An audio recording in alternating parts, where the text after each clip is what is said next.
अस्सलामुअलैकुम, कैसे हैं आप सब। उम्मीद है कि आप सब लोग खैरियत से होंगे। मैं आप सब लोगों को मिस लिटरेचर चैनल पर वेलकम करती हूं और आज का जो हमारा टॉपिक है वो है सॉन्ग ऑफ माई सेल्फ का सेक्शन 3। सेक्शन 1 को और 2 को जो है वो हमने डिस्कस कर लिया है।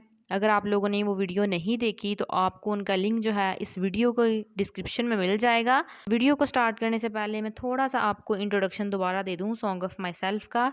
तो सॉन्ग ऑफ माई सेल्फ में हमने पहले कर देखा था, इसके अंदर टोटल 1300 लाइन्स हैं, 54 सेक्शन की ये पोएम है और इस पोएम को जो है वो फ्री वर्स के अंदर जो है वो लिखा गया है। और इस पोएम को जो था वो 1855 के अंदर जो था वो पब्लिश किया गया था। कुछ लोगों को ये कन्फ्यूजन होती है कि लीव ऑफ ग्रास और सॉन्ग ऑफ माई सेल्फ जो है वो इकट्ठे ही दिया हुआ है।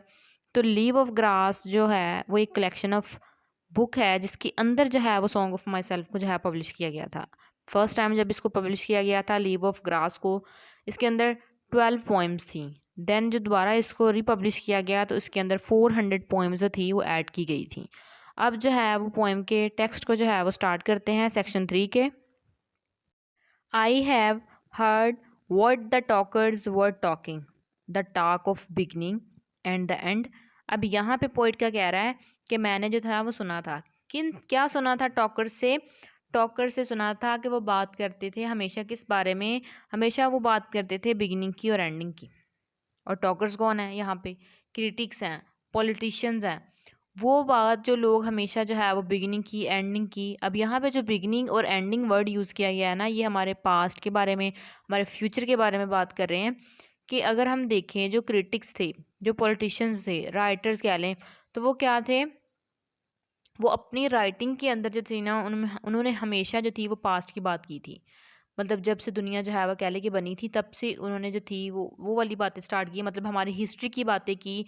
और यहाँ पे पोइट क्या कह रहा है नेक्स्ट लाइन में, but I do not talk of the beginning और द एंड। कि मैं जो हूँ ना वो बात नहीं करता बिगिनिंग और एंडिंग की। कि मैं जो हूँ वो फ्यूचर और पास्ट की बात नहीं करता, बल्कि अपनी राइटिंग स्टाइल के अंदर जो है वो पोइट जो है वो प्रेजेंट को करता है। अब यहाँ पे वो क्यों प्रेजेंट को शो करवा रहा है? क्योंकि वो सिर्फ प्रेजेंट के बारे में जानता है। जो हिस्ट्री है, जिन लोगों ने, मतलब जो लोग उस टाइम पर होंगे, उनको जो है वो एग्जैक्टली उस टाइम के बारे में पता होगा। वो किस बारे में ज़्यादातर अच्छे तरीके से जानता है पोइट? प्रेजेंट के बारे में। तो इसीलिए वो कहता है कि मैं जो हूँ वो एंडिंग की और बिगिनिंग की बात नहीं करता। मैं जो हूँ वो सिर्फ फोकस करता हूँ अपने प्रेजेंट टाइम पर। नेक्स्ट लाइन है, there was never any more inception than there is now. कहते हैं कि इंसेप्शन का मतलब होता है यहाँ पे स्टार्टिंग, आगाज़। तो यहाँ पे पोइट क्या कह रहा है कि जो आगाज़ है ना, इससे अच्छा, मतलब ये स्टार्टिंग पॉइंट है, इससे अच्छा कह ले कि स्टार्टिंग पॉइंट नहीं होगा जो कि अब है। अब यहाँ से नाउ से हमें पता चल रहा है कि वो जो है वो पोइट यहाँ पे प्रेजेंट की बात कर रहा है। Now any more youth or age than there is now. कि आप जो है यहाँ पे ना तो कोई यूथ होगी, ना जो एज अब है आपके पास वो कभी होगी। And will never be any more perfection than there is now. कि इससे ज़्यादा जो परफेक्शन है, मतलब जो चीज़ यहाँ पर है वो नेक्स्ट जो है वो कभी भी जो है ना वैसी क्रिएट नहीं होगी। नॉर एनी मोर हेवन और hell than there is now. Heaven और हेल से मुराद मतलब प्लेयर है यहाँ पे। कि इंसान के ज़िंदगी में जो खुशी है ना, वो जो अब है ना वो कहीं पे भी नहीं हमें मिलेगी। ना हमें पास्ट में मिलेगी, ना हमें फ्यूचर में मिलेगी। जो प्रेजेंट टाइम है ना, उसी को हमें जो है वो सेलिब्रेट करना चाहिए, उसी को हमें जो है वो इंजॉय करना चाहिए। हमें जो है वो अपनी जो, हाँ, पीछे जो हमारी यादें होती हैं, पास्ट की बातें होती हैं, हमें उनको भूल जाना चाहिए। जो चल रहा होता है उसको इंजॉय करना चाहिए। इन लाइंस के अंदर जो है वो पोइट ने ये चीज़ जो है वो हमें एक्सप्लेन की है। अर्ज एंड अर्ज एंड अर्ज, यहाँ पे पोइट ने जो है वो 3 दफ़ा इस वर्ड को जो है वो यूज़ किया है। मतलब यहाँ पे जो है वो रेपिटिशन यूज़ हो गई है और इसका मतलब होता है डिज़ायर, ख्वाहिश, इम्पल्स। ऑलवेज द प्रोक्रिएंट अर्ज ऑफ द वर्ल्ड। प्रोक्रिएंट कहते हैं रिप्रोडक्शन को। और जो रिप्रोडक्शंस की जो यहाँ पे अर्ज, मतलब जो डिज़ायर हैं इस वर्ल्ड के अंदर, उनकी यहाँ पे बात की गई है। Out of the dimness opposite equal advance, always substance and increase, always sex, always need of identity, always distinctions, always a breed of life. Breed of life कहते हैं नस्ल के बढ़ाने को। और निट जो है निट जो है ना उसको कहते हैं, जैसे हम किसी चीज़ को बुनते हैं ना एक धागे को दूसरे धागे के साथ, मतलब वो एक बुनने का प्रोसेस होता है ना, उसको जो है वो निटिंग कहते हैं। अब यहाँ पे जो पोएट है ना उसने क्या कहा है कि हम किस चीज़ से बने हैं, डिफरेंसेस से। जैसे हमारी मदर और हमारे जो फादर्स थे वो दो डिफरेंट थे, इसके अलावा उनके मदर और उनके जो फादर्स थे वो डिफरेंस थे। तो क्या है, हम डिफरेंसेस के प्रोसेस के थ्रू जो है वो आए हैं। मतलब हमारे दो इंडिविजुअल, मतलब जो हमारे मदर और हमारे फादर जो थे वो दो डिफरेंट इंडिविजुअल्स थे। उन दो डिफरेंट इंडिविजुअल्स के मिलने से एक न्यू इंडिविजुअल जो है वो प्रोड्यूस होता है, और इस प्रोसेस को उसने निटिंग कहा है। और पोइट यहाँ पे कह रहा है कि जो इंडिविजुअल होता है ना वो कभी भी जो है ना वो एंडलेस निटिंग के प्रोसेस को जो है ना वो कभी नहीं भूलता इस वर्ल्ड के अंदर। और यहाँ पे पोइट ने जो है, वॉल्ट विटमन ने रिजेक्ट किया है डिविजन्स को, सेपरेशन को, हायरार्की को, और उसने कहा है सेलिब्रेट करना चाहिए हमें यूनिटी ऑफ आइडेंटिटी को, क्योंकि हम जो है किस चीज़ से, डिफरेंसेस से जो है वो क्रिएट हुए हैं। हमारे मदर, हमारे फादर और उनके मदर और उनके फादर जो थे वो डिफरेंट थे, और उनसे जो है वो मिलके एक न्यू इंडिविजुअल जो है वो प्रोड्यूस होता है। तो यहाँ पे क्या हमें देखने को मिला है कि यहाँ पे जो है वो हमें सेंशुअल और जो सेक्सुअल थीम्स था इन लाइंस के अंदर वो जो है वो हाईलाइट हुआ है। और इसके थ्रू हम ये भी कह सकते हैं कि जो हमारे डिसीजन जो हैं, मतलब जो हमारे मोस्ट डिसीजन हैं वो किस चीज़ के ऊपर बेस करते हैं, हमारे प्रोक्रिएट के ऊपर। क्यों? क्योंकि ये नेचुरल है, क्योंकि ये एक नेचुरल इंस्टिंक्ट है। हम जो है वो अब नेक्स्ट जो है लाइन पढ़ते हैं। To elaborate is no avail, learned and unlearned feel that it is so. क्या है कि यहाँ पे पोइट कह रहा है कि इलेबोरेट करने की ना ज़रूरत नहीं है, मतलब किसी भी चीज़ को एलेबोरेशन की ज़रूरत नहीं है, क्योंकि हर जो है ना इंडिविजुअल, हर कह लें कि everybody want to do is procreate. अब यहाँ पे जो लर्न और अनलर्न की बात की गई है ना, यहाँ पे ये है कि जो इंसान पढ़ा लिखा है या अनपढ़ है ना, तो उन दोनों के लिए जो फीलिंग है ना वो सेम होंगी। और ये क्योंकि ये एक नेचुरल प्रोसेस है, और इसको एलैबोरेट करने की ना कोई ज़रूरत नहीं है। यहाँ पे पोइट जो है ना वो ये चीज़ कह रहा है। अब नेक्स्ट देखते हैं। Sure as the most certain shore, plumb in the uprights, well intertied, braces in the beams, stout as a horse, affectionate, haughty and electrical। यहाँ पे जो पोएट है ना वो पता क्या कह रहे हैं, वो कहते हैं कि वो श्योर है। क्यों श्योर हैं? क्योंकि कहते हैं कि अगर लोग जो हैं वो स्ट्रोंगर हों एक हॉर्स की तरह, और जब उनको कनेक्टेड कर दिया जाए एक दूसरे के साथ एक इलेक्ट्रिकल ग्रिड की तरह, तो वो क्या करेंगे, एक दूसरे के लिए जो है वो लव शो करवाएंगे। जब जो है वो स्ट्रोंगर होंगे किस तरह, हॉर्स की तरह। जो स्टाउट वर्ड है ना उसका मतलब होता है स्ट्रोंगर। तो क्या है, पोइट कह रहा है कि जब लोगों को स्ट्रोंग होंगे, मतलब जब लोग जो हैं वो स्ट्रोंग होंगे एक हॉर्स की तरह और कनेक्टेड होंगे इलेक्ट्रिकल ग्रिड की तरह, तो वो क्या करेंगे, एक दूसरे के लिए शो करवाएंगे लव। ठीक है, अब नेक्स्ट पढ़ते हैं। I and this mystery here we stand. अब यहाँ पे जो मिस्ट्री की बात की गई है ना, मतलब भेद की जो बात की गई है वो क्या है, पोइट जो है ना वो यहाँ पे जिस मिस्ट्री की बात कर रहा है वो ये है कि किस तरह जो है वो फिगर आउट किया जाए, और किस तरह जो है वो हर किसी को एक दूसरे के साथ जो है वो कनेक्टेड किया जाए। और इससे क्या होगा, वो एक दूसरे के साथ जो है वर्क करेंगे एक दूसरे के इकट्ठे, और एक दूसरे के साथ जो है वो लव शो करवाएंगे। Clear and sweet is my Saul and clear and sweet is all that is not my Saul. अब यहाँ पे पोइट क्या कह रहा है, पोइट सोच रहा है कि हर चीज़ जो है ना वो क्लियर है, और उसको क्यों लग रहा है, क्योंकि उसकी अपनी खुद की जो साउल है ना वो क्लियर है और स्वीट है। ठीक है, अब नेक्स्ट पढ़ते हैं। Lack one lacks both and the unseen is proved by the seen till that become unseen and received proofs in its turn. अब यहाँ पे जो अनसीन और सीन की बात की गई है ना, मैं आपको ऐसे समझाती हूँ कि आप लोग अभी कह लें कि ज़िंदा हैं, और आपकी जो बॉडीज़ जो हैं वो क्या हैं, आपको नज़र आ रही हैं। मतलब जो आपकी एक्चुअल जो बॉडीज़ हैं वो क्या हैं, वो नज़र आ रही है ना। जब आप मर जाएंगे आपकी जो बॉडीज़ हैं वो आपके पास नहीं रहेंगी। तो क्या है, तो पोइट कह रहा है कि हमारा जो अनसीन है, मतलब जो हमारी डेथ के बाद जो हमारी बॉडीज़ जो हैं वो अनसीन ही होंगी ना। तो उसको जो है प्रूव किया जाता है सीन के साथ। किस तरह? पोइट जो है कहता है कि आपके जो नेक्स्ट, जैसे मैंने पीछे बात की थी कि दो इंडिविजुअल्स मिलके एक न्यू इंडिविजुअल जो है वो क्रिएट कर देते हैं। अब जो दूसरा इंडिविजुअल, एक इंडिविजुअल न्यू क्रिएट किया है, प्रोड्यूस किया है, वो क्या है, ये इनकी जो अनसीन है ना उसका प्रूव है।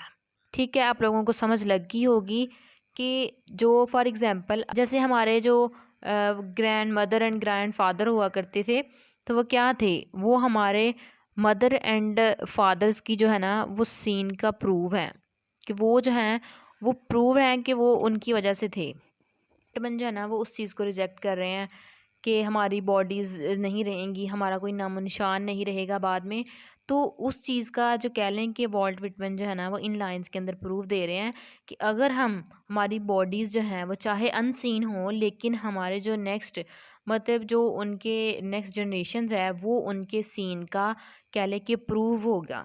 ठीक है, अब हम नेक्स्ट पढ़ते हैं। Showing the best and dividing it from the worst age vexes age. अब यहाँ पे जो वर्ड है ना वैक्सीज, उसका मतलब क्या होता है? उसका मतलब होता है इरिटेटेड करना।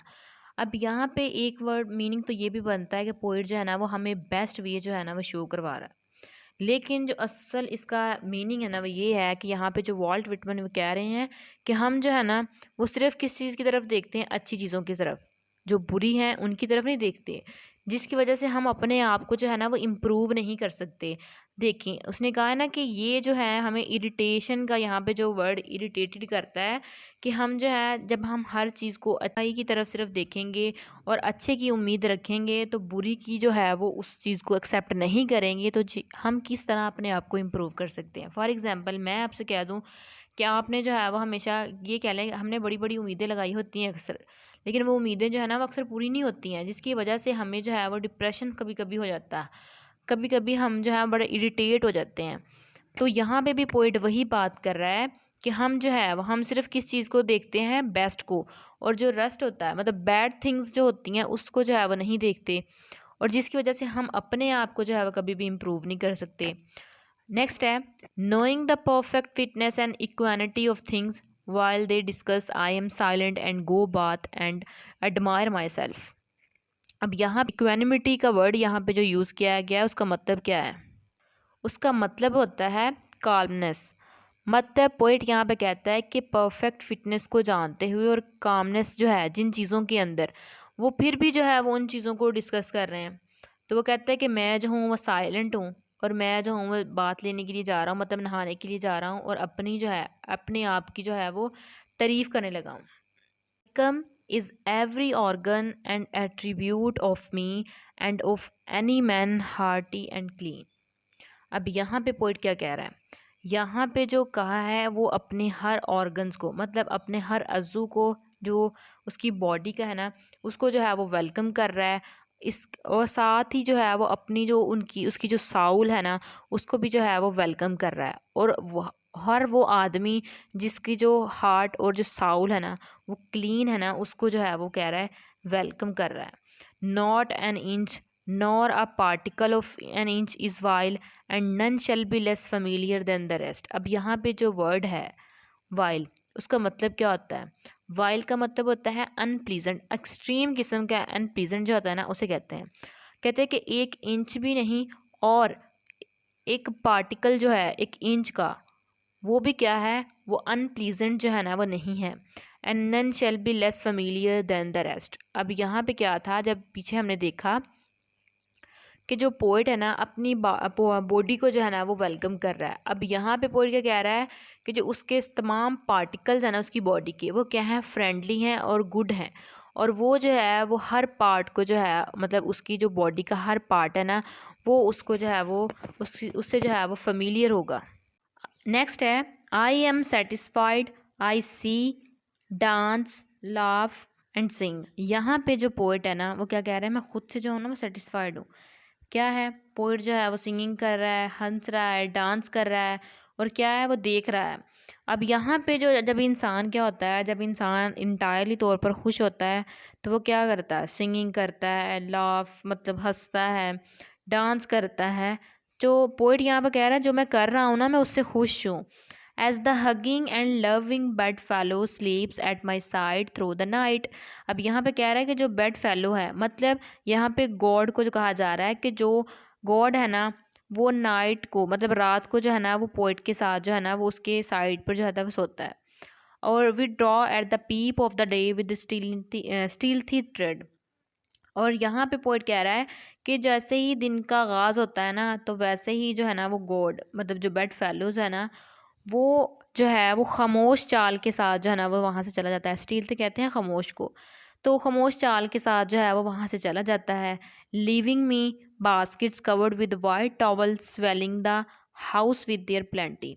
कहता है कि जो मेरे लिए जो है ना वो बास्केट छोड़ जाता है जो कि किस चीज़ के साथ कवर्ड होती है, वाइट टॉवल के साथ। Shall I postpone my exception and realization and screams at my eyes। कहता है कि क्या मैं जो हूँ वो अपनी पोस्टपोन कर दूँ अपनी एक्सेप्टेशंस को, अपनी रियलाइजेशंस को। और क्या है, कहता है कि मैं देखकर जो है वो चिल्लाऊँ, मतलब स्क्रीम का होता है चीखना। तो वो क्या कहता है, अब यहाँ पे एक लिहाज से देखा जाए तो वाइट कलर जो है ना वो प्योरिटी को सिंबलाइज कर रहा होता है। तो ये भी कह सकते हैं कि पोइट ने जो है वो यहाँ पे प्योरिटी का सिंबल इसलिए यूज़ किया गया है कि पोइट कह रहा है कि हमें जो है प्योरीफाई करने की जो है ना वो हमें ज़रूरत है। और इसके अलावा जो यहाँ पे जो ये स्टार्टिंग पे जो लाइंस के अंदर कहा था ना पोइट ने कि मैं खुश हूँ जो मैं कर रहा हूँ और मैं हंस रहा हूँ चाहे मैं जो सिंगिंग कर रहा हूँ, तो इन लाइन से जो है वो हमें थोड़े से रोमांटिसिज्म वाले एलिमेंट्स जो है ना वो मिल रहे हैं। क्यों? क्योंकि पोइट जो है ना वाल्ट विटमन जो है उनको as a poet of romanticism भी कहा जाता है। और रोमांटिसिज्म के अंदर जो है ना पोएम्स जो है वो इंक्लूड की जाती हैं जिसके अंदर जो है वो सेलिब्रेट किया जाता है वन सेल्फ को। अगर हम इन लाइंस के अंदर देखते थे तो पोएट जो है वो सेलिब्रेट भी कर रहे हैं और सेटिस्फाइड भी हैं अपने आप से इस लाइन के अंदर। तो यहाँ पे जो है वो हमें रोमांटिसिज्म के जो एलिमेंट्स हैं ना वो भी मिलते हैं। तो पोएट जो है ना वो यहाँ पे ये कह रहा था, जो बास्केट वाली बात कर रहे थे हम, कि जो बास्केट है ना वो गिफ्ट से भरी पड़ी है। गिफ्ट कौन सा है? वाइट टावल को कहा गया है कि उस वाइट टावल के साथ जो है ना उसको कवर किया गया है। तो पोएट कहता है कि मैं उसे ना देखूं, मतलब क्या मैं ऐसी सारी चीज़ों को जो है वो छोड़ दूं।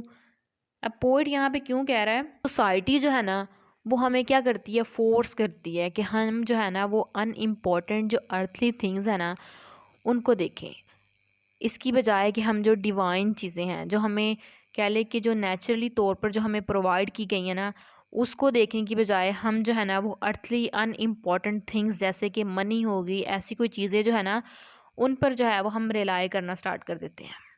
नेक्स्ट जो है ना वो देखते हैं हम, जो मैंने नेक्स्ट पीछे जो है वो बात की थी ना अनइम्पॉर्टेंट थिंग्स की, वो इन लाइंस के अंदर ही है। और वहाँ यहाँ पे जो है यहाँ पे हमें रिटोरिकल क्वेश्चन जो है वो नज़र आएगा कि पोइट जो है ना वो कहता है, हम जब पढ़ेंगे ना हम पता लगेगा, that they turn from gazing after and down the road and forthwith cipher and show me to a cent exactly the value of one and exactly the value of two and what which is ahead। अब यहाँ पे poet क्या कह रहा है, जो मैंने पीछे अनइम्पॉर्टेंट थिंग्स की बात की गई थी ना वो यहीं पे ये है कि जो फोर्थ विद होता है कि फ़ौरन किस चीज़ का, जो साइफर होता है ना वो होता है कि सीक्रेट मैसेजेस के थ्रू जो है ना सीक्रेट कोड यूज़ करके आपको जो है ना वो मैसेज कन्वे करना। तो क्या है, वो क्या करते हैं उसको सेंट शो करवाते हैं, मतलब एक करेंसी है जो उसको शो करवाते हैं। तो वो क्या कहता है, पोइट कहता है कि मुझे दिखा के कहते हैं कि इनकी कोई वैल्यूज़ नहीं है। तो कहते हैं कि एक के बाद जो है ना वो दूसरा आता है और मुझे जो है ना वो सेंट दिखा के उनकी वैल्यूज़ के बारे में पूछता है। तो यहाँ पे पोइट जो है ना वो क्वेश्चन क्रिएट करता है कि क्या मैं अपनी जो है आंखें बंद करके ये जो फॉल्स वैल्यूज़ हैं उनके पीछे भागना शुरू कर दूँ, मतलब पैसे के पीछे जो है वो भागना शुरू कर दूँ। और ये भी हम कह सकते हैं कि पोइट जो है ना वो ये पूछ रहा है कि क्या वो हर चीज़ को इग्नोर कर दे जिसके बारे में वो जानता है और वो जो है वो सिर्फ सोसाइटी के साथ जो है ना वो चला जाए। आज के लिए इतना ही, मिलते हैं नेक्स्ट वीडियो में। अल्लाह हाफिज़। चैनल को सब्सक्राइब, वीडियो को लाइक और दोस्तों के साथ शेयर करना मत भूलिएगा। मिलते हैं नेक्स्ट वीडियो में। अल्लाह हाफिज़।